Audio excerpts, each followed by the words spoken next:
इस वीडियो में हम एक्सपोनेंशियल और लॉगरिथमिक फंक्शंस का डेरिवेटिव सीखेंगे। एक्सपोनेंशियल वर्ड आजकल बहुत चल रहा है, आपने न्यूज में भी सुना होगा। कोरोना वायरस की एक्सपोनेंशियल ग्रोथ होती है, यानी कि जो ये डिजीज है, जो ये फैल रहा है वायरस, कोरोना वायरस, ये एक्सपोनेंशियली ग्रो होता है। कई बार हम इंडस्ट्रीज, फैक्ट्रीज या किसी पर्सन की जब सक्सेस होती है उसके लिए वर्ड यूज करते हैं एक्सपोनेंशियल ग्रोथ। एक्सपोनेंशियल ग्रोथ जो एकदम से शूटअप करती है, एकदम से राइज होती है। एक्सपोनेंशियल ग्रोथ और लॉगरिथमिक फंक्शंस दोनों हम एक बार ये टर्म्स डिस्कस कर चुके हैं 11th क्लास में भी। अब दोबारा एक बार इसको समझ लेते हैं। सबसे पहले हम समझते हैं जो पॉलिनोमियल फंक्शन है वो क्या होता है। एक सिंपल पॉलिनोमियल फंक्शन, एक सिंपल पॉलिनोमियल की अगर बात करें तो जैसे कि y इक्वल्स टू x एक फंक्शन है, इसका हम ग्राफ देखें तो ये सिंपल स्ट्रेट ग्राफ जाता है। किस तरीके से, जो कि x और y दोनों के लिए इक्वल होगा। ये लाइन होती है 45 डिग्री पर। लेकिन जैसे ही ये फंक्शन होता है y equals to x square, हमने इसको थोड़ी सी पावर दी तो एक्स स्क्वायर एक कर्व की फॉर्म में जाता है, पैराबोला बन जाता है। इस तरीके से जाएगा, पॉजिटिव साइड दिख रहा हूं बस में। लेकिन अगर ये एक्स क्यूब होता तो क्या होगा, ये 1 पर तो 1 ही रहेगा। सपोज ये 0.11 है, लेकिन उसके बाद बहुत तेजी से राइज करेगा as compare to x square. जैसे जैसे यहां पावर बढ़ती चली जाएगी वैसे वैसे ये ग्राफ की जो ग्रोथ है एकदम से शूटअप होती हुई दिखाई देगी, ऊपर की ओर बढ़ती हुई दिखाई देगी। अब जैसे जैसे इसकी पावर बढ़ती जा रही है, ग्राफ की बहुत तेजी से ग्रोथ बढ़ती जा रही है। सोचने वाली बात यह है कि क्या कोई ऐसा फंक्शन है जो इन पावरफुल फंक्शन से भी ज्यादा ग्रोथ करता है। जैसे अगर हम यहां चलते जा रहे हैं y equals to x raise to the power 10 लेते तो देखें क्या होगा, 1 पर तो वो 1 ही रहेगा, लेकिन जैसे हम वैल्यू 2 रखते हैं तो वो कितना हो जाएगा 1024। इसके कोऑर्डिनेट्स देखें, 1 पर तो 1 है, लेकिन 2 पर ये पहुंच जाएगा 1024 पर, 2 की पावर 10 1024। ये फंक्शन कहाँ था, 1 पर तो 1 था, लेकिन 2 पर पहुंच गया था 8 पर। ये फंक्शन 1 पर तो 1 पर ही था, 1 था, लेकिन 2 पहुंचते ही ये 4 पर पहुंचा। तो देखिए ग्रोथ कैसे कर रहा है फंक्शन, 1 पर तो 1 पर ही है, लेकिन 1 1 ही है, लेकिन जैसे ही x की वैल्यू हम 2 पुट कर रहे हैं y की वैल्यू एकदम से राइज हो रही है। 2 पर ये 4 तक पहुंच पाया, पावर 3 होते ही 8 पर पहुंचा, पावर 4 होगी 16 पर पहुंचेगा, पावर 10 होते ही 1024 पर पहुंच गया। यानी कि अगर हम अगली प्लॉटिंग करेंगे तो बहुत हाई जाने वाली है। तो इसका क्या मतलब हुआ कि ये बहुत पावरफुल फंक्शन होते जा रहे हैं, हम पावर देते जा रहे हैं, फंक्शन पावरफुल होते जा रहे हैं ग्रोथ के टर्म्स में। इससे भी पावरफुल फंक्शन है एक्सपोनेंशियल फंक्शन, जो इससे भी ज्यादा तेज गति से ग्रो करता है। y equals to 10 raise to the power x। इस फंक्शन को मैंने पलट दिया, जो पावर था वो बेस बन गया, जो बेस है वो पावर बन गया। तो ये अगर मैं 0 पुट करता हूं x की वैल्यू, ये 0 पर ही 1 पहुंच जाता है। अगर 10 की पावर 0 रखेंगे तो 1 होगा, तो इसका पहला कोऑर्डिनेट 0 पर ही 1 है। ये सब फंक्शन 0 पर 0 थे, तो ये 0 पर ही 1 पर पहुंच गया, और 1 रखते ही 10 पर पहुंचता है। 10 रखा तो 10 रेज टू द पावर 10, लेकिन अभी आसान नहीं है। ये ग्राफ, इसका ग्राफ अगर हम देखें तो ये कहां से जाता है, इसके बाद बहुत तेजी से ग्रो करेगा, और नेगेटिव में भी ये हमें दिखाई देगा कुछ इस तरीके से। ये सीधा एक कर्व की फॉर्म में है। इस तरह से एक्सपोनेंशियल ग्रोथ होती है। ये जो फंक्शन है ये एक्सपोनेंशियल फंक्शन है। यहां पर बेस है 10, ये 2 हो सकता है, 3 हो सकता है, 5 हो सकता है, कुछ भी नंबर हो सकता है। इसके बारे में भी हमने डिस्कस किया हुआ है। एक natural number e, y equals to e raise to the power x, जिसको हम एक्सपोनेंशियल फंक्शन कहते हैं, और इसको डिफाइन करना हो तो यह है natural exponential function. Natural exponential function, इस फंक्शन को e की टर्म्स में लिखा गया है। अब ये e क्या है, e is simply 1 plus 1/1 factorial plus 1/2 factorial plus 1/3 factorial and so on up to infinite. इसको अगर हम सॉल्व करने बैठेंगे तो अप्रोक्सीमेट वैल्यू हम लिख सकते हैं, it will be 2.71828 and so on. एक कांस्टेंट है, तो ई एक कांस्टेंट नंबर है, 2 और 3 के बीच में लाई करता है। आप ये समझ सकते हैं, इसकी वैल्यू का हमें कभी यूज नहीं करना होगा। y इक्वल टू EX का ग्राफ कुछ ऐसे जाता है। ये है एक्सपोनेंशियल ग्रोथ, जो भी मैंने बताया, जैसे कि कोरोना वायरस की बात होती है कि वो एक्सपोनेंशियली ग्रोथ करता है, कि यहां 0 पर 1 है, लेकिन जैसे जैसे ये आगे आगे इंक्रीज करेगा तो इसकी ग्रोथ x के टर्म्स में बहुत कम हो रही है, लेकिन y के टर्म्स में एकदम से एक्सप्लोजिव ग्रोथ है। एक्सप्लोजिव ग्रोथ कह सकते हैं इसको। अब इसी का एक इनवर्स फंक्शन है, log function. Inverse of trigonometric में हमने किया था, इनवर्स ट्रिग्नोमेट्रिक फंक्शन में, कि अगर एक फंक्शन का इनवर्स फंक्शन देखना है ग्राफिकली तो y equal to x line पर उसकी मिरर इमेज देख लीजिए, आपको फंक्शन मिल जाएगा। y इक्वल टू x यहां पर ये है, इसका अगर हम मिरर इमेज देखते हैं तो लॉग फंक्शन कुछ इस तरह से जाएगा।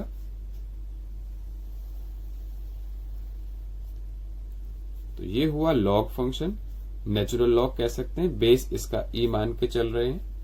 ये हुआ एक्सपोनेंशियल फंक्शन, बेस ई मान रहे हैं।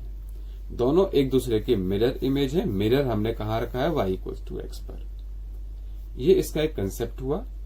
अब हम एक्सपोनेंशियल फंक्शन के बारे में सीखेंगे, इनके डिफरेंशिएशन के बारे में। तो exponential function e raise to the power x, logarithmic function log of ex, दोनों एक दूसरे के इनवर्स हैं। जैसे हम एक इनवर्स फंक्शन के अंदर मेन फंक्शन पुट करते हैं तो हमें x मिलता है, ये इनवर्स ट्रिको में बताया गया था। जैसे कि sine inverse of sine x होता है, या sine of sine inverse of x के इक्वल होता है। हाँ, इसका डोमेन और रेंज सेटिस्फाई होना चाहिए, सब कुछ उसी के अकॉर्डिंगली हम इसको लिखते हैं। सिमिलरली, क्योंकि ये भी इनवर्स फंक्शन है, अगर ex फंक्शन में, एक्सपोनेंशियल फंक्शन में x की जगह पर log x रख दिया जाए, नेचुरल लॉग रख दिया जाए, तो इसका आंसर भी x होगा। और अगर log फंक्शन में x की जगह पर एक्सपोनेंशियल रख दिया जाए तो इसका आंसर भी x होगा। ये इनवर्स की ये वाली प्रॉपर्टी को ही अलग फॉर्म में हम देख पा रहे हैं। Inverse of exponential function is log and inverse of log function is exponential. तो अगर एक्सपोनेंशियल फंक्शन में x की जगह पर log रख रहे हैं तो x आएगा, log फंक्शन में x की जगह पर ex रखा तो x आया है। ये इनवर्स फंक्शंस हैं, इसलिए ऐसा हुआ है। ये प्रॉपर्टीज भी हम यूज करेंगे, लेकिन फिलहाल इसका यूज नहीं है। इंटीग्रेशन में इसका ज्यादा यूज है, डेरिवेटिव्स में इसका कम यूज है, बट प्रॉपर्टीज इंपॉर्टेंट है, इसको लर्न करके रखिएगा। अब हम बेसिक कर रहे हैं लॉग की प्रॉपर्टीज, जो कि हमें काम आनी है। एक्सपोनेंशियल तो इतना ही कंसेप्ट काफी है। Log function is log, suppose एक बेस है p और मेन फंक्शन है x, तो मैं इसको बेस चेंज फॉर्मूले से लिख सकता हूं, log of x divided by log of p। p is base, जैसे मैंने यहां बताया था अभी, log ऑफ बेस ex, यानी कि जिस एक्सपोनेंशियल फंक्शन का रेसिप्रोकल है उसमें। ये e की पावर x नहीं है, e इसका बेस में लिखा हुआ है अलग से। जनरली हम इसको आपकी बुक्स में ये सीधा log x ही दिखाई देगा, अगर कुछ नहीं लिखा है तो वो log x है, natural log. log x upon log p, यहां हम कोई भी नया बेस इंट्रोड्यूस कर सकते हैं। मैं e इंट्रोड्यूस कर सकता हूं, p इंट्रोड्यूस कर सकता हूं, कोई और लिख सकता हूं। इसको मैं लिख सकता हूं log of any base m into x upon log of any base n to p। log की और प्रॉपर्टीज भी हैं।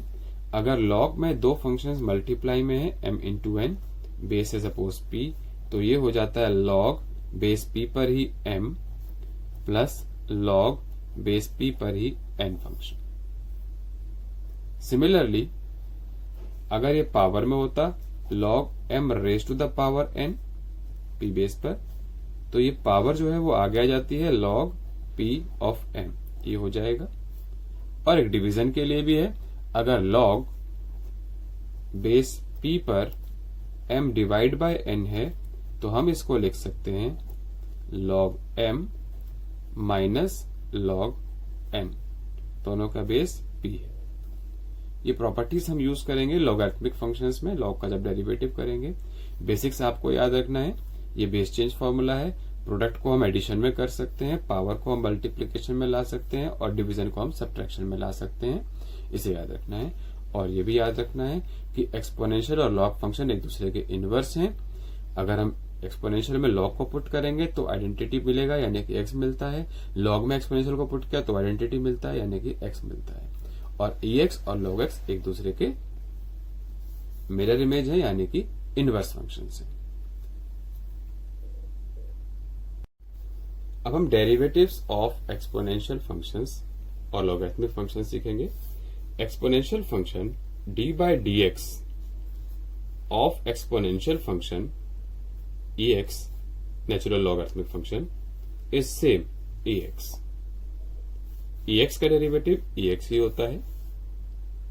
Derivative of natural logarithmic function, natural log function base e पर है, इज 1 बाय एक्स।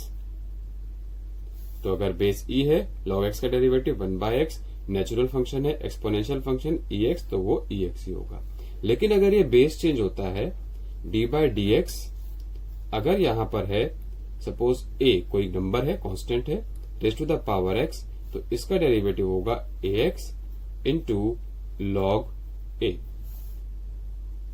इसी तरह से अगर यहां ई के बजाय कुछ और आता है, यहां बुक में आपको ई नहीं मिलेगा, यहां सिंपली लिखा हुआ होगा इस लॉग ई एक्स को सीधा लॉग एक्स लिखा गया है।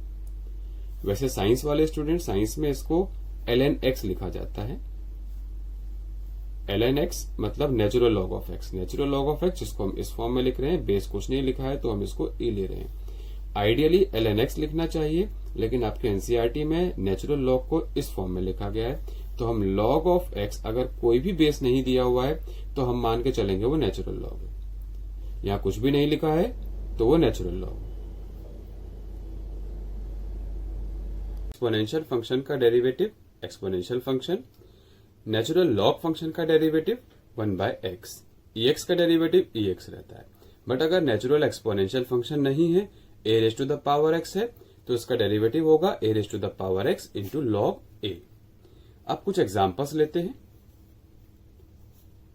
सपोज फंक्शन है y equals to e raise to the power sine x.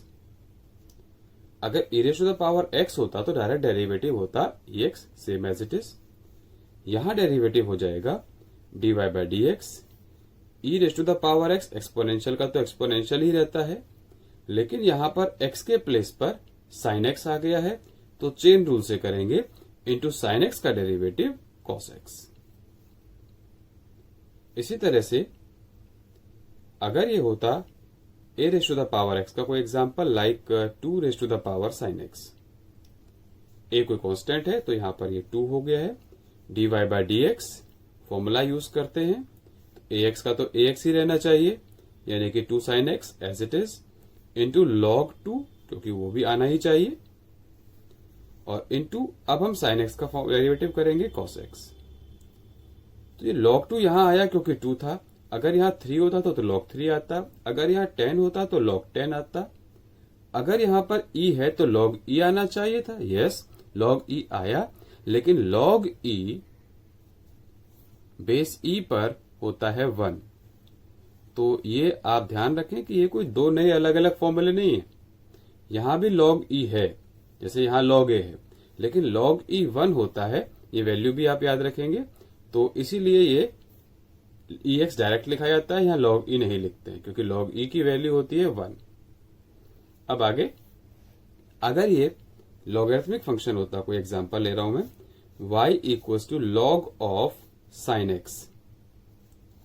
यहां कोई बेस नहीं लिखा हुआ है, यानी कि नेचुरल लॉग है। यहां e लिखा हुआ होगा या नहीं है तो मतलब एक ही है, नेचुरल लॉग। कुछ बुक्स में या साइंस स्टूडेंट्स इसको ln x भी लिखते हैं। Log of sine x is, इसका डेरिवेटिव करते हैं dy by d x. Log x का हुआ था 1 बाय एक्स, तो लॉग साइन एक्स का क्या होगा, 1/sin x होना चाहिए, जो भी x की जगह पर है वो नीचे जाएगा, इनटू चेन रूल से अब अंदर वाले पार्ट का साइन का किया गया तो cos x आ गया, तो इसका आंसर आ गया है cot x। इसी तरह से अब कुछ और एग्जांपल लेते हैं। y equals to log x square plus 5x, तो इसका डेरिवेटिव होगा dy बाय dx। लॉग में जो भी है वो डिनोमिनेटर में आ जाता है डेरिवेटिव में, x square plus 5x into अब इनर पार्ट का चेन रूल से किया गया तो ये हो गया है 2x प्लस 5। ये इसका आंसर आ गया है। और देख लेते हैं। अब मैं एक अलग एग्जांपल ले रहा हूं, example 5। y is log of 7x, यानी कि यहां बेस 7 है, तो ये नेचुरल लॉग तो नहीं है। नेचुरल लॉग में यहां e होता है या कुछ भी नहीं लिखा होता। अगर यहां कुछ भी नहीं होता तो log x का डेरिवेटिव 1/x हो जाता, लेकिन यहां पर 7 लग गया है, तो अब हमें ध्यान रखना है कि इसे पहले नेचुरल लॉग बनाना होगा।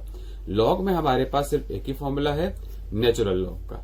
एक्सपोनेंशियल पे हमारे पास दो फॉर्मूले हैं। अगर बेस e है तो ex, बेस कोई नंबर है तो उसके accordingly log number log of a आ जाता है।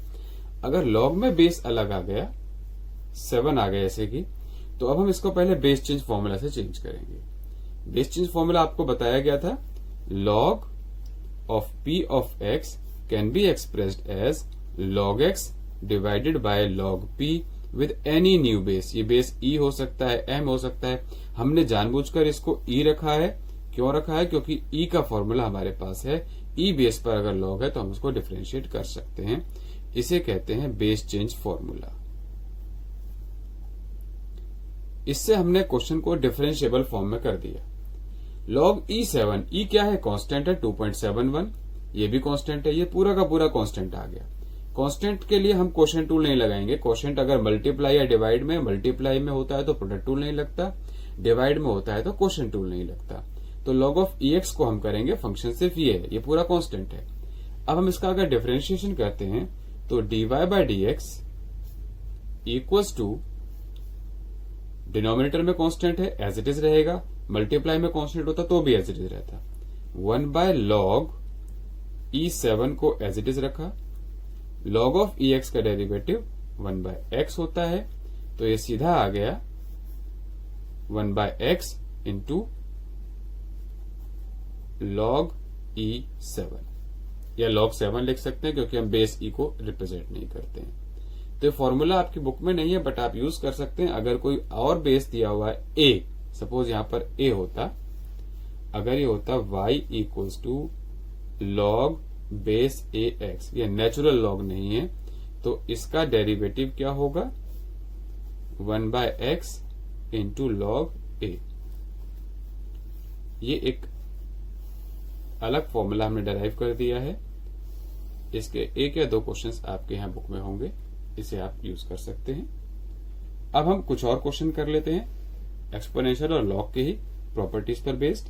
एग्जाम्पल नंबर 6 ले रहा हूं मैं, e raise to the power root x। अगर इसको डिफरेंशिएट करना है तो ex का डेरिवेटिव तो ex ही होगा as it is, into x की जगह पर रूट x है और रूट x का डेरिवेटिव 1/2 रूट x। ये आंसर आ गया है। और एग्जाम्पल लेते हैं, एग्जाम्पल नंबर 7। ये आपकी बुक का 8 क्वेश्चन है, एक्सरसाइज 5.4 का। y equals to log of log x, log के अंदर log दे दिया गया है, तो dy बाय dx होगा। जो भी log के अंदर होता है वो डिनोमिनेटर में आ जाता है, तो ये ब्रैकेट वाला पूरा पार्ट डिनोमिनेटर में आ गया। अब बाहर का log हम कर चुके हैं, इसको हटा देते हैं तो अंदर रह गया log x। इस log को हटा दिया गया तो अंदर रह गया log x। log x का डेरिवेटिव चेन रूल से फिर से करना होगा तो 1/x आ गया। एक बार फिर समझ लेते हैं, log of anything is 1/that thing. log के अंदर जो भी डिनोमिनेटर में आता है, अंदर वाले log को लिख दिया अपॉन में। अब इस log x का डेरिवेटिव किया गया तो 1/x होता है। ये आंसर आ गया। इसी तरह से हम बाकी क्वेश्चंस भी कर सकते हैं। एक और एग्जांपल ले रहा हूं मैं, 5.4 का ही क्वेश्चन नंबर 3 है। y equals to e raise to the power x cube. ex की जगह पर x क्यूब है, exponential function as it is रहता है, ex क्यूब का ex क्यूब ही रहेगा, इनटू एक्स क्यूब का डेरिवेटिव 3x²। अगर यहां पर a होता, कोई नंबर होता, एक मैं एग्जांपल ले लेता हूं, y equals to 5 raise to the power 10x, तो इसका derivative a raise to the power x का डेरिवेटिव होता है ax as it is into log a। Into में चेन रूल से 10x का डेरिवेटिव भी आएगा, तो यहां मल्टीप्लाई में और क्या आना चाहिए, sec²x, 10x का डेरिवेटिव sec²x। तो इस तरह से आप एक्सपोनेंशियल फंक्शन और लॉगरिथमिक फंक्शन के डेरिवेटिव कर सकते हैं। एक्सरसाइज 5.4 इसी पर बेस्ड है। एक्सरसाइज 5.4 के सारे क्वेश्चंस अब आप कर सकते हैं, क्वेश्चन नंबर 1 से लेकर क्वेश्चन नंबर 10 तक।